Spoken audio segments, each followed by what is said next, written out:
Hi everyone, hope you're doing well from wherever you're watching this channel, depending on your time zone.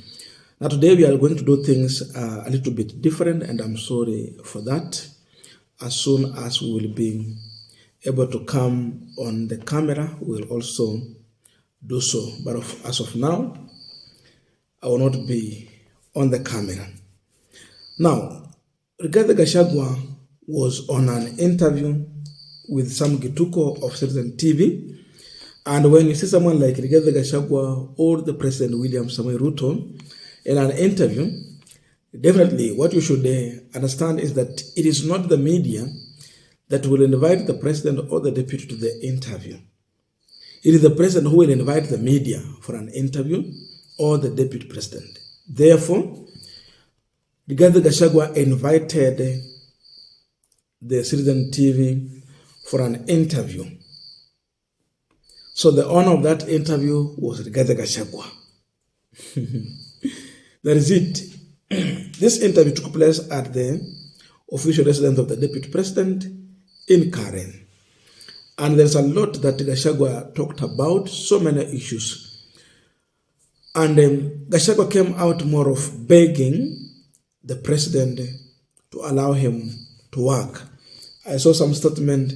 Then I wondered, really, this interview was all about begging the president, or really what intention was, what intention did Gachagua have for this interview? The statement that he said, I want to look into two statements. I am asking President William Ruto, my boss, if you cannot keep the other promises you made to the people of Kenya, at least keep one you promised never to use the criminal justice system to harass your deputy. Be a good man, be a good Christian. That was Rigathi Gachagua. That he can break all the other promises, but the one that he promised to, not harass his deputy, he should not use that. In this alone, already Gachagua is telling us that William Samoei Ruto, he is using criminal justice system to harass him. If he's saying, please do not, if you cannot keep other promises you made, let him just keep one. The one that he will not use criminal justice to harass his deputy. That tells you that already Gachagua is being harassed. According to this statement, that is the conclusion.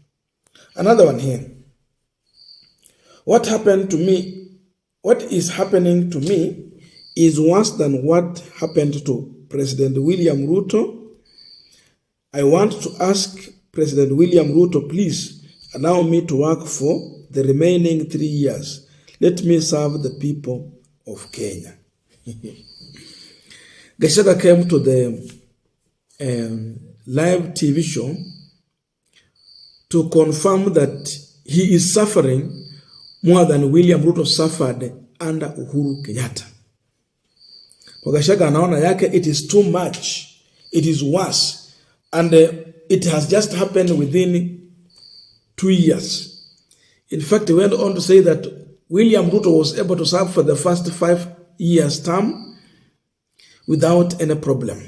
The problem only occurred in the second term after 1 year.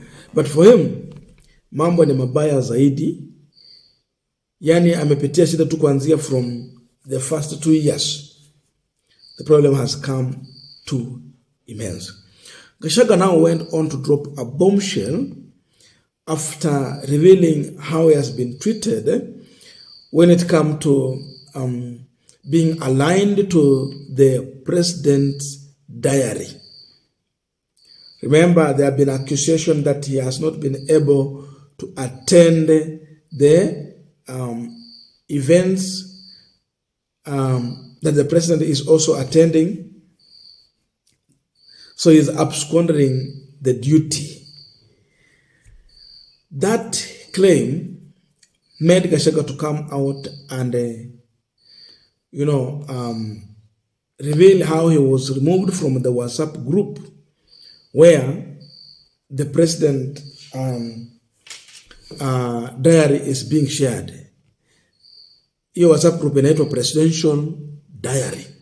So Gachagua cannot align himself with the president diary simply because he cannot access someone by the name Ruben Mayo, a private secretary to the president, is the one who removed him, his chief of staff, and his private secretary from that WhatsApp group. So he has no any access. That is Gachagua. I'm the Deputy President of the Republic of Kenya. Previously, I had access to my diary with his, because his takes precedence over mine because he's a boss. You know, now it becomes very difficult for me even now to work on my diary because I don't know what the president has. So it has really even made my work very complicated because I am just there, not knowing what the president has.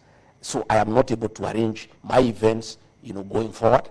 But what I'll do, I'll talk to the president at the right time, and I'll see what's the problem. Okay. I don't think the president, in my view, would be petty to ask anybody to remove me from the diary. I think it's just some handlers around the presidency who want just to create mischief, to portray me as somebody who is disrespectful, and to portray me as somebody who is absconding duty. I am a workaholic, and everybody knows, including the president. I'm available for duty. I'm available to assist the president 24/7. Right. But work needs to be made, you know, straight so that we are able to work properly, so that I align my diary with his, and I'm able to assist him as it is supposed to be. All right. Who is the custodian of that diary? There is a page with everybody there. There's a head of public service. There's the president himself. There is a controller of state house. There's a deputy chief of staff. There was me. There was my chief of staff. There was my private secretary. There are security people. The people really who handle the president and myself were in that page. And you know, we even share. What do you mean with the page? No, they are the ones who handle the president's issues, his movement, you know, hospitality people, security people on that page. Yeah. So that once his activities are known, everybody aligns automatically, and there has been a lot of efficiency because you have the information so that you are able to prepare. If you are going by road, you know. But when you don't have that information, then it becomes extremely difficult for my office to align with the president's office. Help Kenyans understand. So this diary, is it a physical book?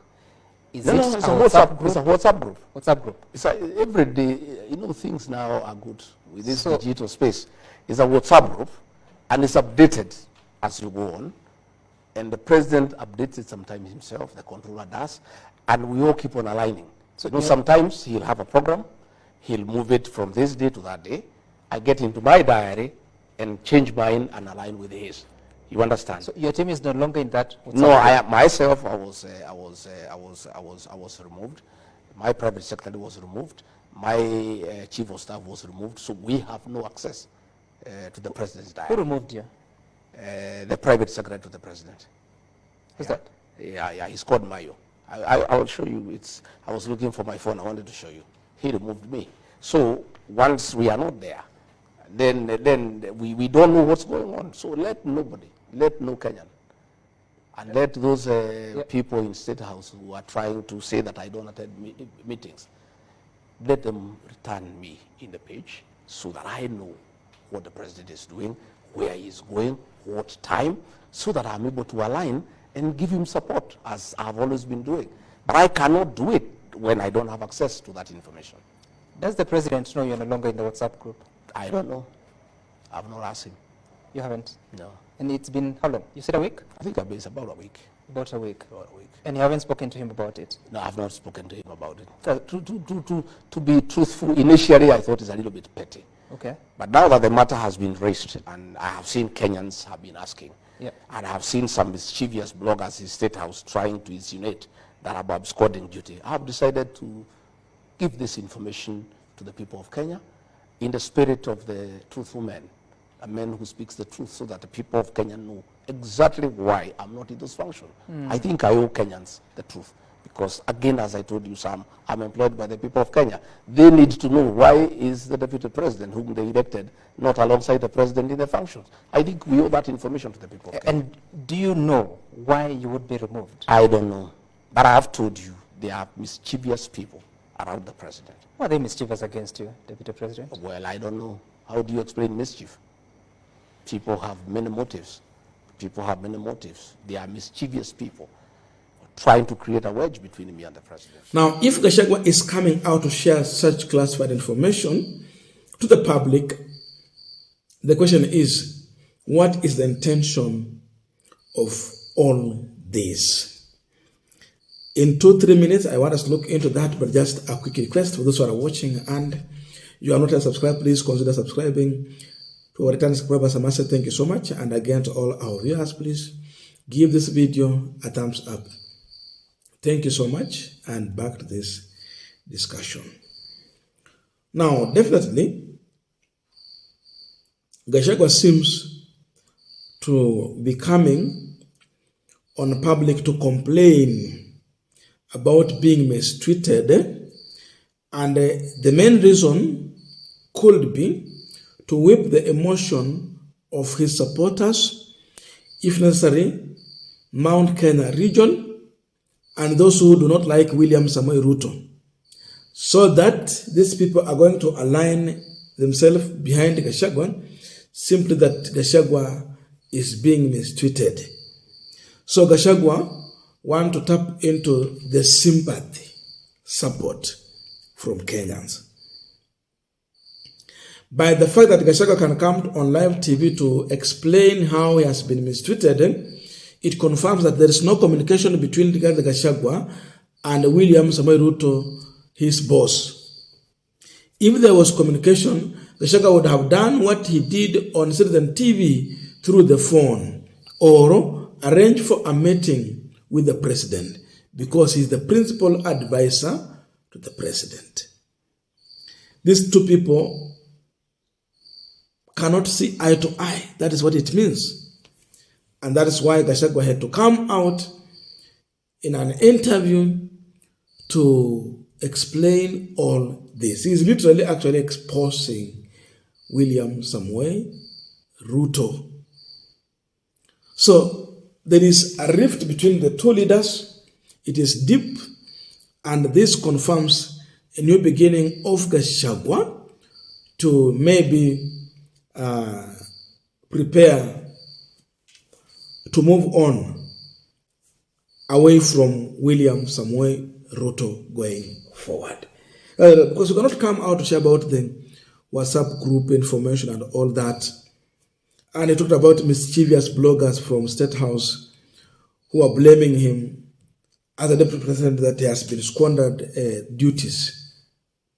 I think on that he might be talking about Dennis Itumbi. I'm a nani mwingine that the person is talking about. So with all that, all these blames, this interview was here for Gachagua to win sympathy and now start charting his political path away from William Samoei Ruto. Sasa mwanzo mpya umeanza. I know they're going to respond to all this, and we will be ready also to come and